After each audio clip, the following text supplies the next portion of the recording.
Harry, good to see you. Thank you so much for your time. First of all, how are you? Yeah, I'm all good. It's been obviously a difficult week for us all. We went into the game full of confidence in the derby, and we know it's a big game for our fans and everyone around and everyone associated with the club. So it's been a difficult week, but listen, it's the start of the season. We're going to have many more big games to come, and we're looking forward to the season. First of all, though, first impressions of this place, because you've had a couple of weeks to settle into this new refurbished training ground. How's it been? Yeah, it's a lot better. There's no question about that. I think everything about it is a lot better. The homely feeling, the comfort around the place. There's a lot more light down there as well. So no, it's a lot better. There's no excuse in terms of the training facilities now. The people have done an amazing job, and we've got everything we need to be successful. We've got to talk about what's behind you, because you recently surpassed 250 appearances for Manchester United. Congratulations. What a proud moment was that for you? Yeah, obviously it's an amazing moment. Really proud, really privileged. Every time I step onto the pitch for this club, it's a huge club, it's a huge honour. So to do it 250 times is special. From a young lad from Sheffield, growing up, I'm sure I wouldn't have imagined that. So it's a special moment, and hopefully many more to come. Did you imagine when you first joined this club that you would be reaching such a big milestone? I never had anything in mind or target. I just wanted to play every game as I could. But yeah, I think 250 games is special. I think I've been here, this is my 7th season now, so I've done it in quite a short space. So yeah, I'm really pleased and privileged to have the opportunity to do that. But like I say, it's looking forward to the future now and trying to get this club back winning games more consistently, and that's our main focus. How do you sort of figure out that you're close to 250? Does someone sort of keep telling you when you're reaching those milestones, or do you have it in the back of your mind, I'm very close to getting that?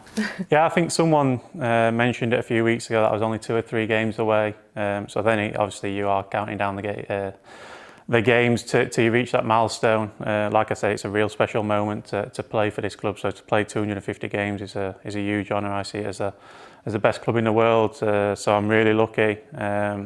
And yeah, now it's like I say, it's focused on the future and trying to improve this club to where it is at the moment. You mentioned obviously you've been here a long time now. So when you first joined back in 2019, the player that you were then to the player that you are now, how do you think that you've developed or changed? Yeah, I think mentally I'm a lot stronger now. I've been through so much at the club at the time. I've got a lot more experience, obviously, playing in big games and big tournaments and finals and things. But yeah, of course, I'm older than I was there. I was 26, 25 then, so I'm 32 years old now. So physically, I might not be as strong as what I was when I was 25, 26, but I still feel really good, in a real good place, physically and mentally. But yeah, obviously a lot more experience, which does help when you come to a club like Manchester United. And of course, reaching this 250 appearance milestone, you're up there with a list of Manchester United greats as well. So do you feel honoured to be part of that list, and the fact that you've been here for so long, you sort of writing your name in the Manchester United history books? Yeah, definitely. Like I said, it's a huge honour to play for this club. It's an absolute massive club with a huge history. So to see your names alongside some of the players that have played and made 250 games is obviously fantastic. But yeah, of course, it's a massive privilege to play here. Now, of course, with that comes the experience, and I know something that Ruben Amorim has brought into the club is this leadership team. So just talk to me a little bit about that and how you as a leadership as players work together. Yeah, I think it's just something in between where some of the players can come to us and we can take it to the manager. I think it just takes a little bit off Bruno all the time, having the players having to speak to Bruno, and where the in-between guys. I think it's not really as big as what it's been made out in the outside. If I'm being honest, it's just something that the manager thought could help, but it doesn't mean that the boys who aren't in the leadership group aren't leaders or part of the way that the club wants to take this club forward. So listen, it's a little group. It's not huge, but it's there for the team to hopefully help us a little bit and give us that extra 1% to push forward and to take this club where it should be. Have you had that before in previous teams? Do you find that useful, that when you know that there is, perhaps for players, younger players especially, that they don't have to always go to the coaching staff, that they can go to players and that are in a similar situation as them? Yeah, definitely. We had it a few years ago under Ollie. When I was captain, we had a leadership group then, and I think at Leicester as well, we had it as well. So I'm sure there's so many teams what do the leadership group. I think it does take a little bit of pressure off the captain as not been nagged every day and about little things, and they can go to other people and speak. But it's also about improving the atmosphere in the place and making sure those five are responsible for that. And you know at this club that when you win games, you can be lauded as an amazing team, and then as soon as you lose a game, there's a crisis. So you've got to remain so level-headed, and I think those players who's been selected have got a big important job in make sure that the team do that. Does that mean you're also in charge of giving out the fines? Yeah, actually we are. Bruno takes control mainly, but I think Tom Eaton's in charge of it as well. But yeah, we have got a fine list. Oh really? Do they enjoy that a little bit? Yeah, they do. They love fining players. No, there's obviously lots of new faces as well that come into the team. Younger players as well. And I know Manchester United are a club that really try and nurture their youth team as well. So in terms of having that experience, do you like to take players under your wing a little bit and just make them feel as comfortable as possible? Yeah, definitely. I think at this club you have a role and responsibility when you're an older player to look after the younger ones. I think it's so tough coming into the club when you're a young player, at any club it is. I can remember when I was a young boy, 17, playing in League One, and it was really tough, but it's great senior players looking after me. So I think that's so important for the senior lads to do that. This club has a great history of bringing through young players. It's part and parcel of playing for this club. We bring through players from the Manchester area, and it's so important that we allow and enable and make them feel comfortable in our environment to perform at the highest level, because at the end of the day we want to be successful, and if they're good enough to play here, they're old enough as well. One of the big names that joined the club, Benjamin Sesko, this season. What have you made of him so far? How's he been settling in, and how good could he potentially be for Manchester United? Yeah, I think he's going to be an excellent player for the club. He's still young, he's really young. I'm sure he's probably finding a lot of pressure on his shoulders already, because that's what happens when you play for this club. But I think everyone needs to realise he's a young player.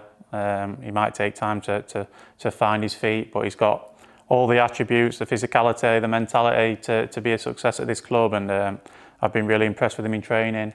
His finishing is excellent, and I believe he's going to score goals for this club for many years. And another player that I'm sure we're due to see in the future, Senna Lammens, the new goalkeeper. What have you seen of him so far, and how much potential does he have as well?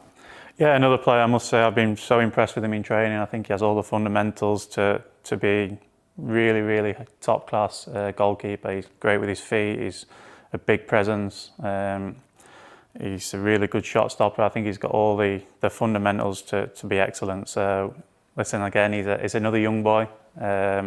He's coming to such a big club with lots of pressure, but I know he'll deal with it, and I'm sure he's going to have a long future at this club. Transfer window obviously ended now, but when that's open, do you keep a close eye on that? Do you get excited for new players to come into and join the team and you to play with them as well? Yeah, definitely. I've always said since I've been at this club, the more players coming in, the better. I just want this club to be successful. So if any player is going to come in and help us, that's so important.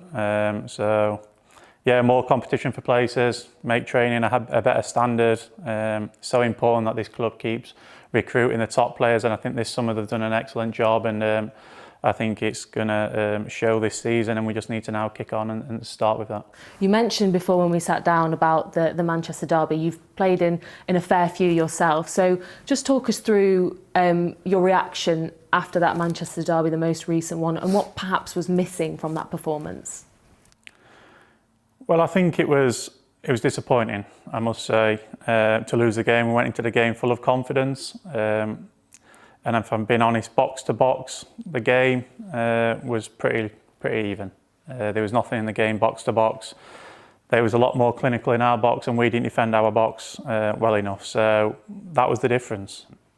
I don't think anyone can watch the game, analyse it. I know it's easy to say after the game we've been beat 3-0, but they were so clinical. With the first chance of the game, the first time they probably went in our box, and Phil scores a great header. These games are decided on moments, and they definitely took the moments a lot better than us. And in the end, they ran out deserved winners. And football is won in both boxes. And I think far too many times in the recent months we've not been good enough in both boxes. So it's something that we do need to work on. But like I said, I think box to box it was a pretty even game. We probably both had similar control of the game. We probably had similar entries into the final third and all the stats what people want to pull out. But like I said, both boxes they was better than us. 4 games into the season now, how do you reflect on the start? Yeah, it's not been good enough results-wise. We know that. I think performance-wise, we probably should have had more points. Obviously, the Arsenal game, we probably deserved points in that game, and then we missed a penalty in the Fulham game, which was a big deciding moment. But listen, we can't look back. Those games are gone. There's still so many points to play for. I think the performances have been better than they was last season. But you've got to get results. When you play for this club, you've got to get results. And 4 points from 4 games is nowhere near good enough. So we've got to work harder, improve. And like I said, I think improving our performance in both boxes is something that we need to, because football's becoming a game where it's such decided on moments now, set plays, big moments in games. And at the moment, we're just not doing that well enough. When you say that the football, the performances seem to have improved from last season, where do you see the improvements this season? I think there's definitely more control in games. I think in the first 4 games that we've played in, I think, like I say, I keep saying it, from box to box, I think we've had control of the majority of the games. Burnley, we should have been out of sight, really. Fulham game, we could have had a couple of goals lead. And then the Arsenal game, everyone's seen the Arsenal game, they beat us on a set play, but we know how excellent they are at that. So it's another thing that we just need to do better. We need to improve these fine margins to turn these results into, to turn the performances into results. But of course, it's 4 points from 4 games, and we know it's nowhere near good enough for this club. So we've got to get better, and I'm sure we will. Is that perhaps where the frustration is, that when you're looking at some of the stats, the attacking stats, taking more shots, things look like they're going in a positive direction, but they're being overshadowed by the goals that have been let in?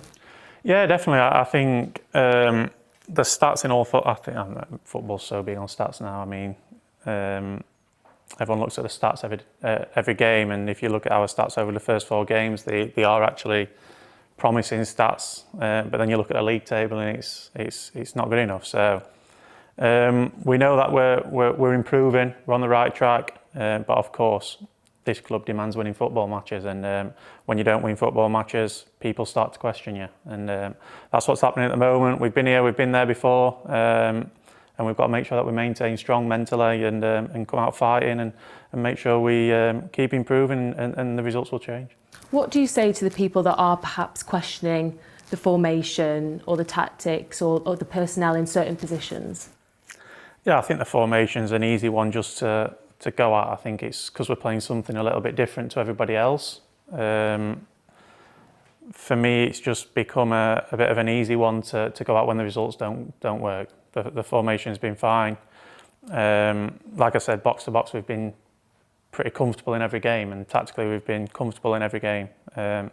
It's got to be down to the players. The players have got to take the moments. They've got to make the difference in those moments, whether it's a set play or whether it's in a transition or a counter attack, a 3v3, and you've got to make the correct decision. I think this season, the first 4 games, we just haven't done them moments well enough. And like I said, we haven't defended our box well enough in the big moments. And every time the opposing team seems to come near the box, it ends up in the back of the net, which is something that we need to work on.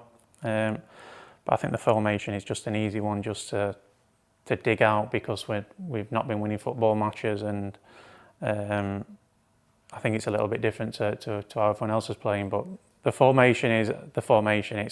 It's not a set formation. Everyone says 3-5. We play a 4 a lot of the time in the game. I mean, if you stop and start the game and the phases of play, we're a back 4 in a lot of the game, and we always have been since the manager's come in. So I think it is an easy one just to say and dig out, but it's down to the players to execute. And if you're a good player, you can play in any formation.